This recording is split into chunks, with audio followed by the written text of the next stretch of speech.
Beginning with this tutorial, we're going to take a look at how we can add in data from our server using Ajax and Dojo. Now underneath our little logo here, there's a section that's going to be our blog content. So I'm going to go ahead and jump back over to Dreamweaver here. And as you can see with my Dojo scripts, I have a clean add-on load, and that's where we're going to be placing in our Ajax request. Now looking at the HTML page, I'll see that in the container,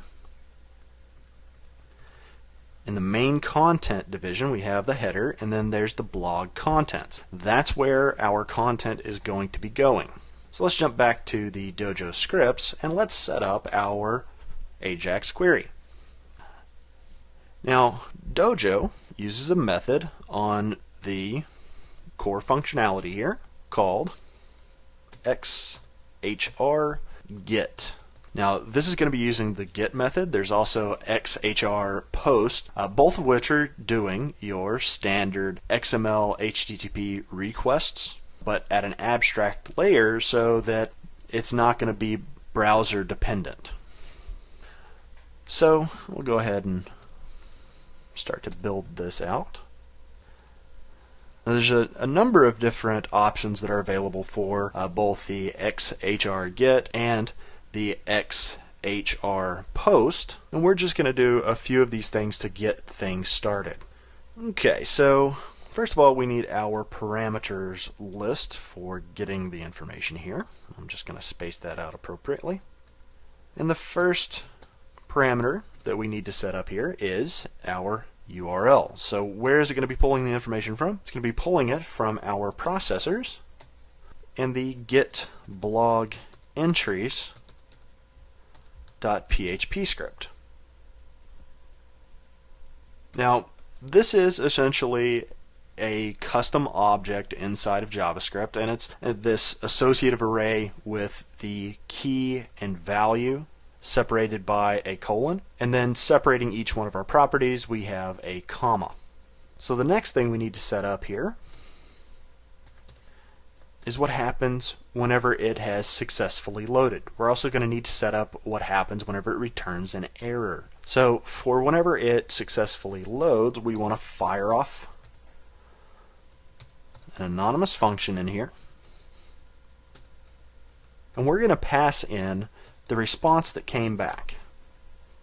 Now you can use whatever name you want here. You can use response or you can use data. It doesn't really matter. It's what's going to be returned by load that it's looking for.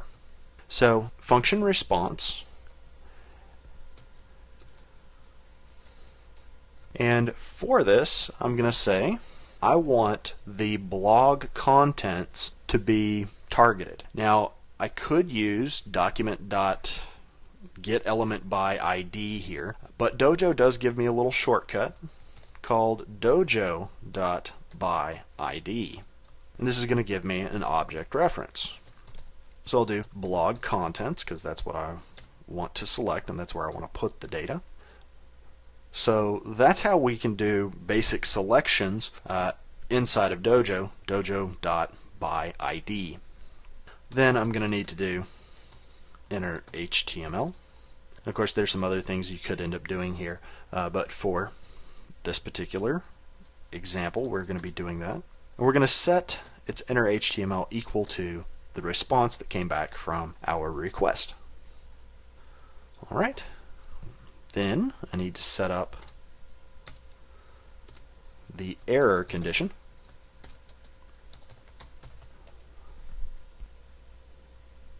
And in this case I'm going to pass in another thing called IOArgs. IOArgs are going to be the arguments for our errors that we can get in terms of status codes and things like that, which may be helpful for us to track down a bug. Now for that, I'm just going to do alert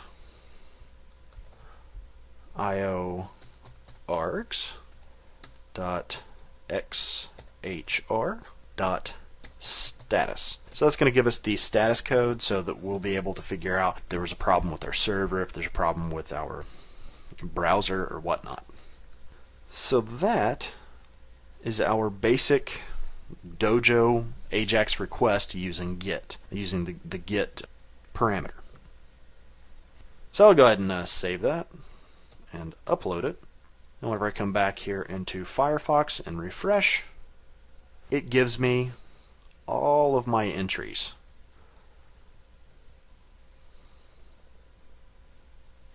Or rather, it gives me